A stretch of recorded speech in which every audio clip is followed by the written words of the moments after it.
If your spouse walks out on you, does that automatically mean that you get the house, that you get custody, that maybe you get more in the assets? A lot of people think that this is the case.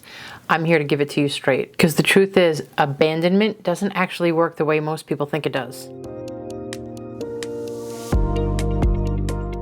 In fact, in New York, abandonment has a very specific legal definition, and if you don't know it, you could be making decisions based on a false sense of security. So let's talk about it. Welcome back to Divorce Den, everyone. Today we are tackling a topic that I hear a lot of people talk about, and lately specifically about abandonment. And my partner left.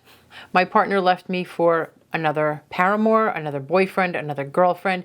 They completely abandoned me. They left me to pay the bills. They walked out of the house. What am I going to do to punish them?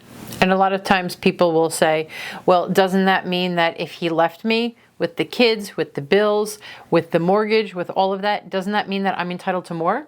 Doesn't that mean that I get more in the assets? Doesn't that mean that I get custody? And the truth is, it's just not that simple. So let's break it down and let's talk today about what it does mean and what it doesn't mean. So in New York, abandonment is recognized as one of the legal grounds for getting divorced, meaning that it's the actual basis of you saying to the court, I'm entitled to a divorce based on this ground.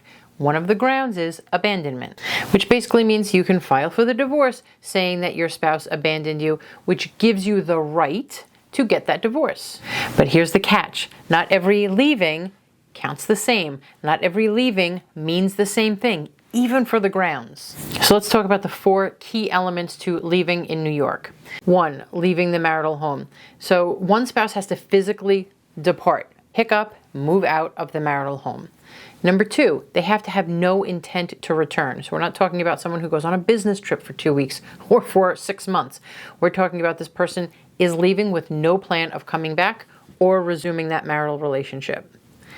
Number 3, a lack of justification or consent, meaning that this isn't that the two of you discussed it and you said, okay, yes, we need a little bit of a break, so go live with your brother for 6 months. No, the both of you agreed on that. This is if that person made the decision on their own, up and left, and they didn't have a valid reason, like a job relocation or that they had to go somewhere for rehab. That doesn't count. We're talking about them picking up, moving without ever discussing it with you, and there's no consent. And number 4, the duration. It has to last at least a year in duration. Again, they're not picking up and going to their brother's house for 2 weeks or even for a month. They have been gone from the house for a year. But that is just the black and white definition of what abandonment is. But as we all know, life does not live in black or white. We all live in that gray middle. So let's talk about that gray reality. So here's where so many people get tripped up, especially when they're talking about abandonment and what it is that they think that they might have a right to. Leaving the home does not mean there are automatic financial consequences.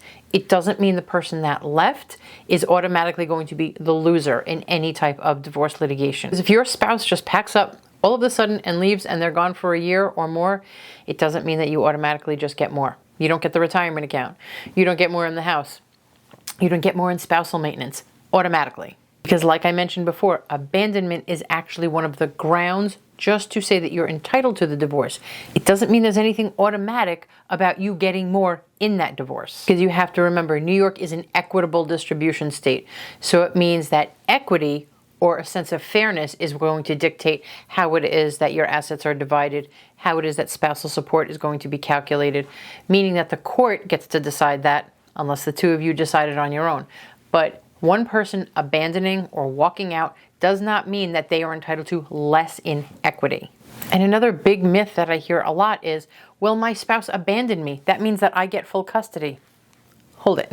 That is not necessarily the case, because in New York, custody and decisions regarding the children is based on the best interest standards.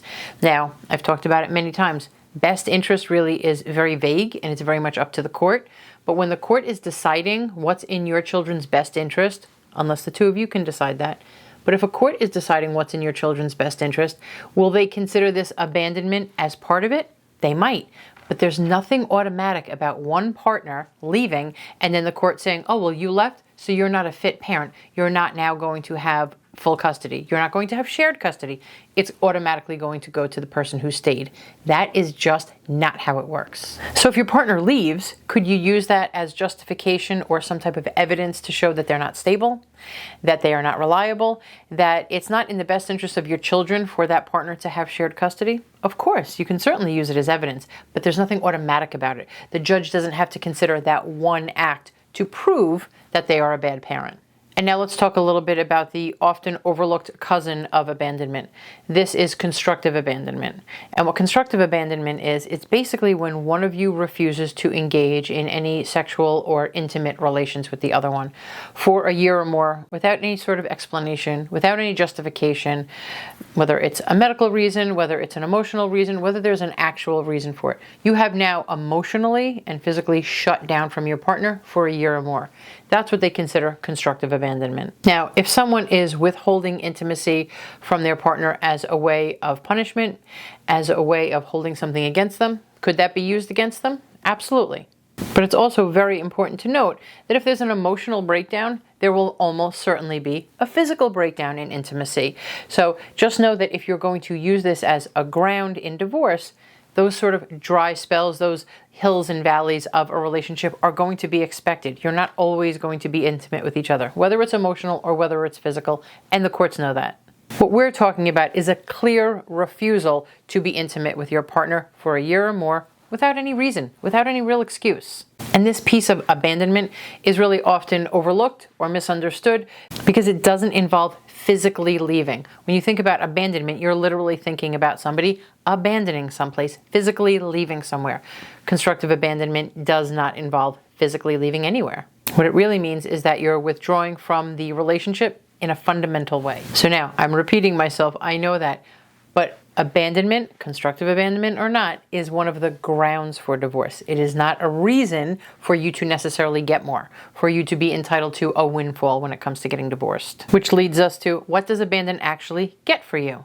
Well, it gets you grounds. It gets you the actual grounds to be listed on the summons that you can file with the court that says, I'm entitled to a divorce based on these grounds. And before New York adopted no-fault divorce in 2010, oftentimes people would say there has been constructive abandonment in our relationship. That was almost their way of saying, yeah, our relationship has broken down. We are no longer together. So of course there's been a constructive abandonment.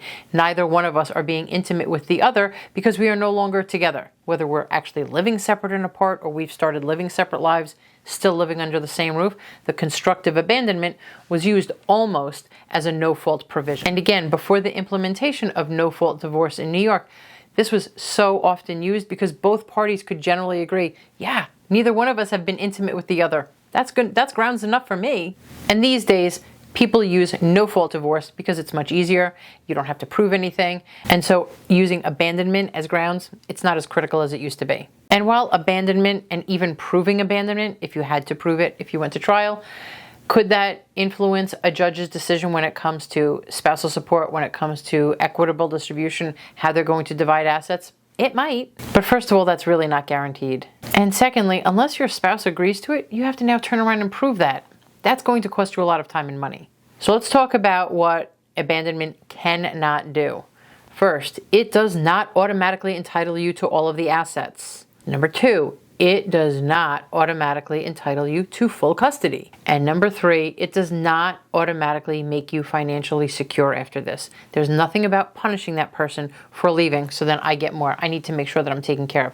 That person is bad, they are wrong, they left me, I'm entitled to more. That's absolutely not how it works. But I do understand the logic, right? People get very disillusioned when they come into court and they say, but they left me. That wasn't fair. I had to pick up all of the burden. I had to pay the bills. I had to care for the children. I had to figure out how it is that we were going to make ends meet. And I get it. I fully understand that. And the courts understand it too. That's why it can be, not automatically, it can be used in an argument when you're asking for more. However, it doesn't necessarily automatically give you a leg up anywhere. Unfortunately, fair or not, right or not, it just doesn't work that way. So, like I said, this does feel personal. So let's zoom out for a minute. Being abandoned by your partner and you being left in the lurch to care for the children, to figure out how you were going to work the budget, to figure out how you were going to keep the roof over your head. And thinking about doing all of that while you're also trying to internalize and figure out why your partner left you, why they just up and left without real explanation, without a conversation, without the both of you agreeing to how are we going to work this out. That can feel like betrayal and rejection and injustice all rolled into one.